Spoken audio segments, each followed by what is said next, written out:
ipinagpulong ang iba't ibang ahensya ng pamahalaan na bumubuo sa Asset Recovery Technical Working Group ng Independent Commission for Infrastructure o ICI. Ilan sa mga kasali rito ang Anti-Money Laundering Council, BIR, Bureau of Customs at DPWH. Para sa update, magbabalita live mula sa Taguig, si Mobile Journal Arles de los Santos. Arles, ano na ang agenda ng Technical Working Group meeting? Cheryl, pinag-usapan dito sa nakatakdangan na pagpupulong ng Independent Commission for Infrastructure kasama ang iba't ibang sangay pa ng pamahalaan para pag-usapan ang pagsasapinal ng framework ng interagency coordination, information sharing at ang pag-recover ng mga legal procedures para mabalik nga daw ang mga pera na dapat maibalik sa taong bayan at mas mapabilis ang pagbawi ng mga ari-arian ng mga umano'y ill-gotten wealth ng mga personalidad na sangkot dito sa flood control scandal. Ano ngayon yung nakikitang paraan ng pamahalaan para masiguro nga na maibalik itong pera ng taong bayan? Isa sa mga nakikitang paraan at Cheryl ay ang paggamit nga ng RA 1379 ang forfeiture law kung saan yung mga kinikita ng mga mambabatas o ng mga personalidad na nakalabas doon sa dapat lamang nilang kitain based sa kanilang mga idineklara na kanilang mga ari-arian ay kukunin ng pamahalaan. Bukod pa dyan, sa opening statement ni ICI Chairperson Andres Reyes, binigyan din niya ang halaga ng total government approach o ang pagtutulungan ng iba't ibang sangay ng pamahalaan para mas mapabilis na mapanagot itong mga kaugnay sa flood control scandal.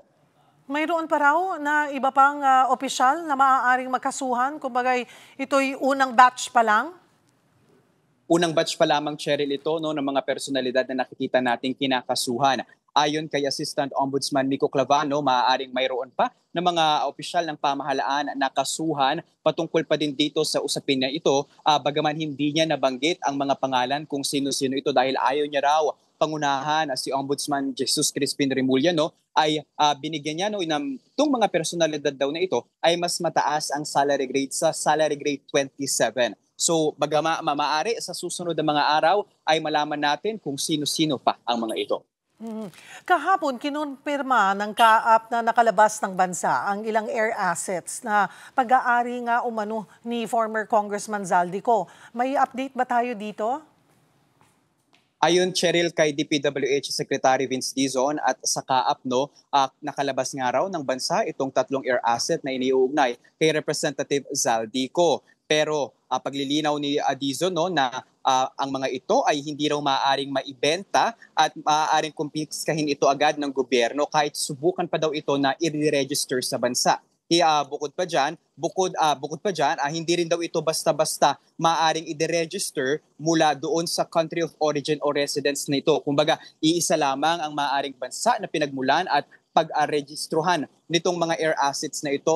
Pero ayon pa sa kaap, magmula ng ginamit at umalis itong mga air asset na ito ay kanila daw itong iminomonitor papunta sa iba't ibang mga bansa. Kaya naman daw sa ngayon ay nakikipag-ugnayan na sila sa iba pang mga civil authorities sa iba pang mga bansa para ma-detect at malaman kung ano nga ang mga aktibidad ng mga air asset na ito.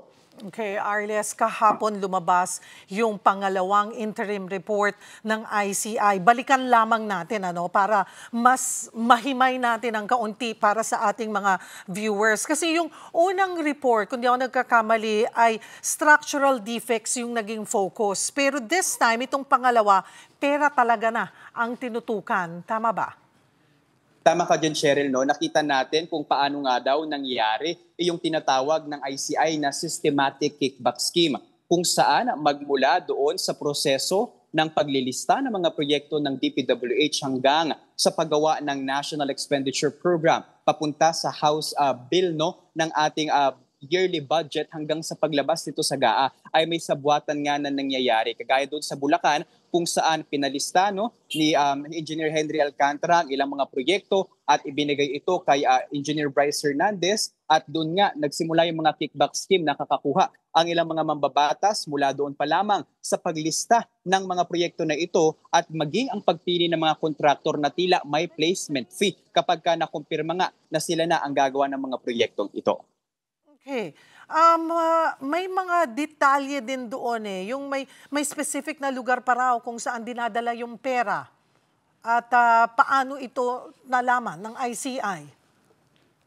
Cheryl, isa doon sa mga glaring information sa ibinasa na interim report at case recommendation ng ICI ay ito nga yung patungkol kay resigned ako Bicol Party List Representative Zaldico, kung saan si Engineer Bryce Hernandez mismo ang nagsabi sa kanyang testamento dito no na sa first quarter ng 2025 kung saan siya ay nag-deliver ng pera sa isa sa mga tahanan ni Tony Ako sa Valle Verde. Nakita raw niya mismo na yung bahay na ito ay walang anuman na mga furnitures na nakalagay doon. Bagkus mga maleta na naglalaman ng pera mula sa iba't ibang mga sources daw na mga pera nito no, at ito ay actually yung pera na kanyang i-deliver doon ay pinirmahan pa ng isang Paul Estrada para tanggapin ang pirmahan ang isang acknowledgement receipt.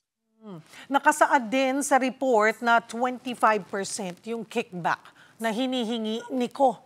At hindi lang 10 beses nag-deliver ng pera nga sa kanya. So, kanino galing itong detalyeng ito? Paano na siguro ng ICI na may basihan itong mga pahayag na ito?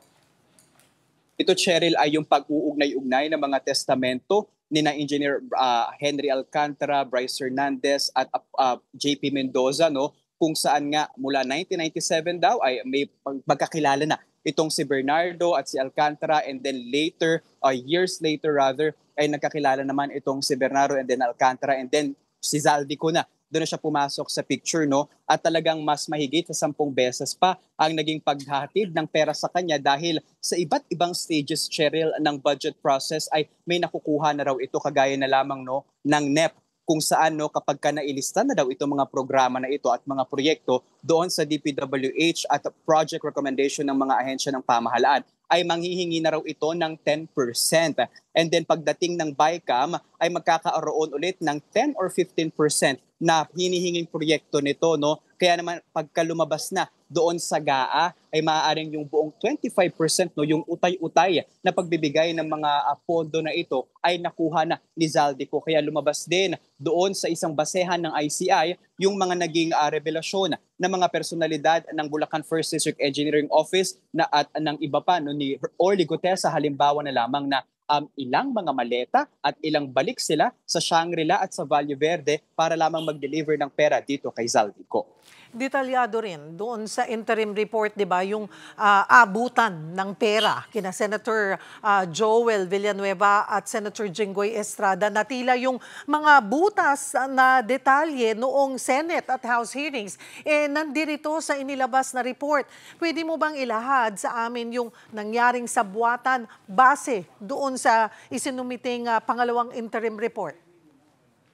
Lumalabas doon, Cheryl, na ito nga no, si na Senator Joel Villanueva ay bagaman mariin niya na paulit-ulit na itinatanggi ang kanyang interes dito sa mga flood control scandal, ay ayon sa ilan sa mga district engineer muli doon sa Bulacan na mayroon daw mga conversation itong si Villanueva kay Alcantara kagaya na lamang ng mga disappearing messages na pinipicturan mismo. At maging si Hernandez daw mismo ay kasama doon sa mga nag-prepare ng pera para i-deliver sa isa sa mga lugar doon sa Bukawi, Bulacan, malapit doon sa municipal or city hall nila, no? At doon bukod pa ito doon sa 160 million pesos na SOP daw, doon sa 600 million pesos na budget na nailapag nito ni Villanueva doon sa Bulacan para sa iba't ibang mga flood control program nito. Doon naman kay Estrada, sinabi din doon sa interim report at lumalabas na nakikita nga nila na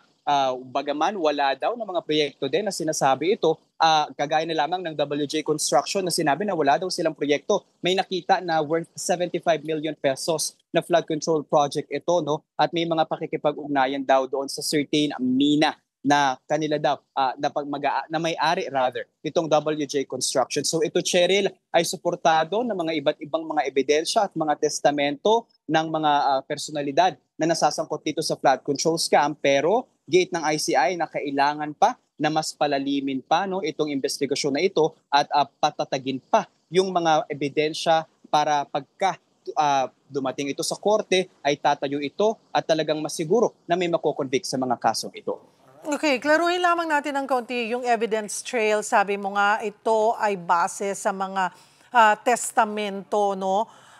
Other than that, mayroon pa bang ebidensya like CCTV or bank accounts or anything na solid?